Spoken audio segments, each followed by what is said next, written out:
You are listening to The Vocal Technologist. Spoken tech for your ears. Welcome back, everyone. Every single day, it feels like there's some new digital threat popping up. Things are constantly shifting, constantly evolving. Our goal today, really, is to cut through all that noise. We're going to unpack some, honestly, pretty eye-opening real-world vulnerabilities and give you some practical takeaways for your own digital life, without making your head spin. Okay, let's get into this. Exactly. We're going to look at some of the latest research, recent incidents, and really help you understand not just what happened, but why it matters, and what you might be able to do about it. Think of it as your shortcut to staying informed. Right. And we're kicking things off with something that, well, it makes those public charging stations feel suddenly a lot less convenient, maybe even a bit scary. It's called choicejacking. We all do it right. Plug into a USB port at the airport coffee shop. And now that simple plug could be a real gateway for attackers. So what is choicejacking? Why are these common spots suddenly like a bigger worry? Yeah, it's fascinating, actually. Choicejacking goes way beyond that older juice jacking thing, which was mostly about power or maybe some basic data. Choicejacking is about active control. It tricks your phone's security. It pretends it's a legitimate keyboard or maybe a mouse. Basically, it just floods your phone system with these really rapid faked commands. It simulates you clicking yes or typing things in like under 133 milliseconds. Super fast. Wow, that fast. Oh, yeah. So make your phone enable data transfer or even install malware without you actually consenting, and it affects both Android and iOS devices. The key thing here is that physical access points, like USB ports, are now just as vulnerable as any software bug. Turns everyday convenience into a potential security hole. That is incredibly sneaky. I mean, who thinks a USB cable could do that? Definitely changes how I'll look at public charging from now on. Okay, let's shift gears a bit from physical connections to something maybe a bit more, well, personal. And here's where it gets really interesting. Another kind of data leak showing how easily private info can get exposed in apps you might not even think about.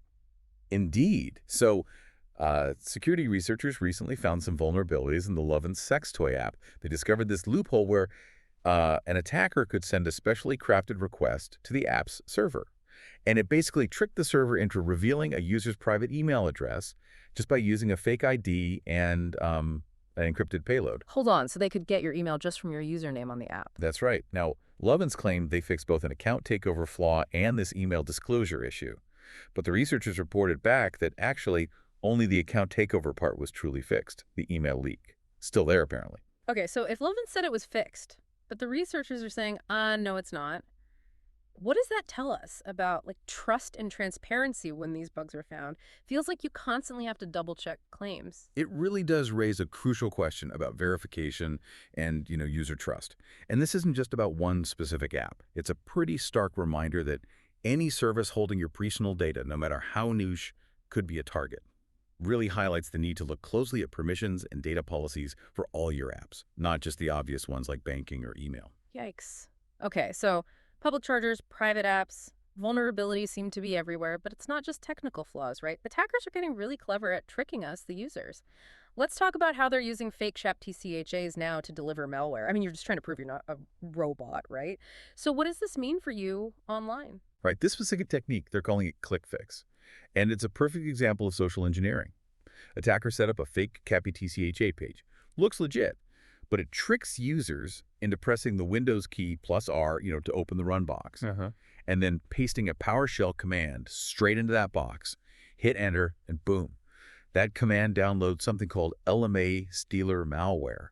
And this stuff is particularly nasty. It goes right after your browser's saved credentials, save logins, web data from Edge, from Chrome, and within minutes, the attackers can have remote control of your machine. And they use heavily obfuscated PowerShell scripts, other tricks, to try and hide what they're doing. Wow, okay, these individual exploits are definitely alarming. Choicejacking, the LUMMA issue, ClickFix. It shows how incredibly creative attackers are getting.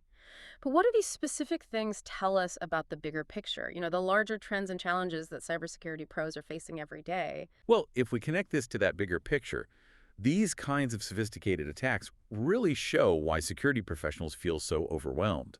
There was a study, Google Cloud and Forrester, I think. It found a huge number, like 61%, feels swamped by just the sheer volume of threat data coming in. And another 60% said they just don't have enough skilled analysts to handle it all. So too much data, not enough people. Exactly. And that systemic pressure, that overload, it means that persistent threats, phishing, ransomware, even newer things like AI prompt injection attacks. Wait, AI prompt injection? What's that exactly? That's where bad actors basically trick AI models like chatbots into revealing sensitive info or doing things they're not supposed to do. It's an emerging area. But yeah, all these things remain top concerns because the defenses are stretched thin. Okay, that paints a pretty clear picture. It really is a constant uphill battle for everyone, professionals, and, well, us regular users too.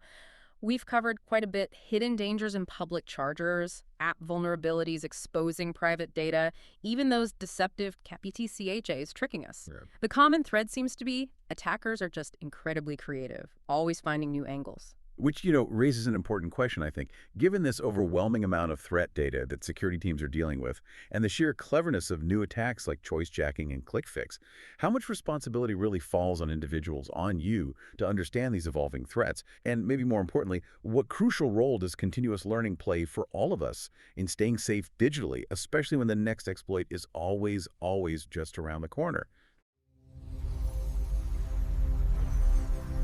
Spoken Tech for your ears.